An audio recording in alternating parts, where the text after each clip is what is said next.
सच्ची सुंदरता। बात उन दिनों की है जब सम्राट कृष्णदेवराय विजयनगर को सजा संवार रहे थे। वो विजयनगर को ऐसा रूप देना चाहते थे कि लोग उसे देखकर स्वर्ग को भूल जाएं। देश विदेश के निपुण कारीगर, शिल्पी और माली बुलवाकर उन्होंने मनोरम बगीचे लगवाए, सुंदर महल और मंदिर बनवाए। उन्होंने मंत्री को आदेश दिया, विजयनगर को सुंदर से सुंदर बनाने में कोई कसर न छोड़ी जाए। उसके लिए जितने धन की आवश्यकता हो वो सरकारी खजाने से प्राप्त किए जाए। ऐसा ही हुआ। विजयनगर के सौंदर्य की चर्चा दूर दूर तक फैलने लगी। बाहर से पर्यटकों के झुंड वहां आने लगे। सम्राट कृष्णदेवराय विजयनगर की प्रशंसा सुनकर फूले न समाते थे। एक दिन सम्राट ने मंत्री की प्रशंसा करते हुए दरबार में उपस्थित लोगों से कहा, मंत्री जी की दिन रात की मेहनत ने विजयनगर की सुंदरता को चार चांद लगा दिए।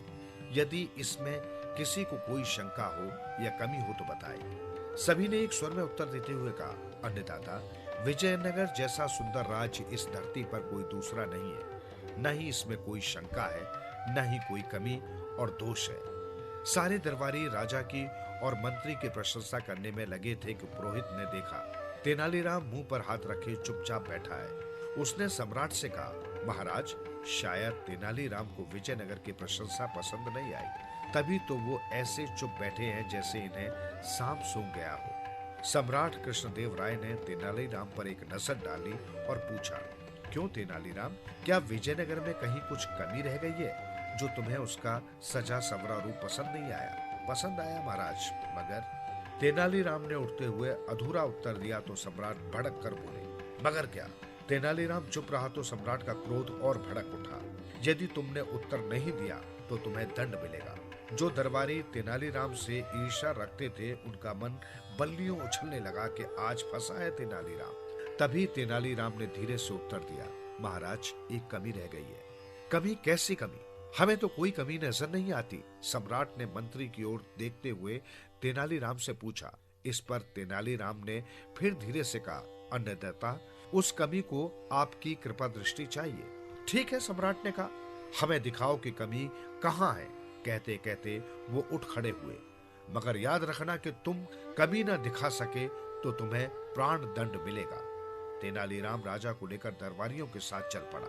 सभी चकित थे कि इतने सुंदर विजयनगर में आखिर ऐसी कौन सी कमी रह गई है जिसके कारण तेनालीराम प्राण दंड तक भोगने को तैयार है।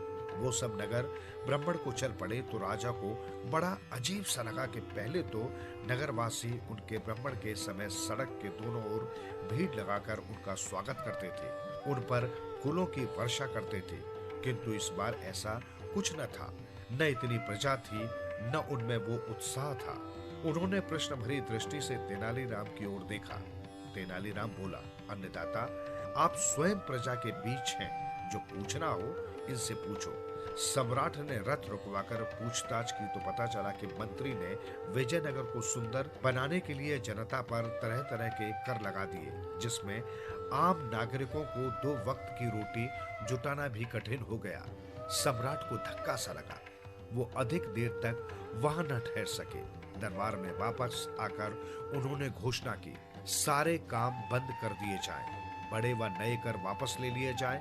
यदि विजयनगर वासियों का जीवन ही सुंदर न बन सका तो विजयनगर की सुंदरता का क्या महत्व, क्या लाभ? फिर उन्होंने तेनालीराम को धन्यवाद दिया कि उसने उनकी इस ओर दृष्टि घुमाई। उनकी दृष्टि में तेनालीराम का महत्व और बढ़ गया।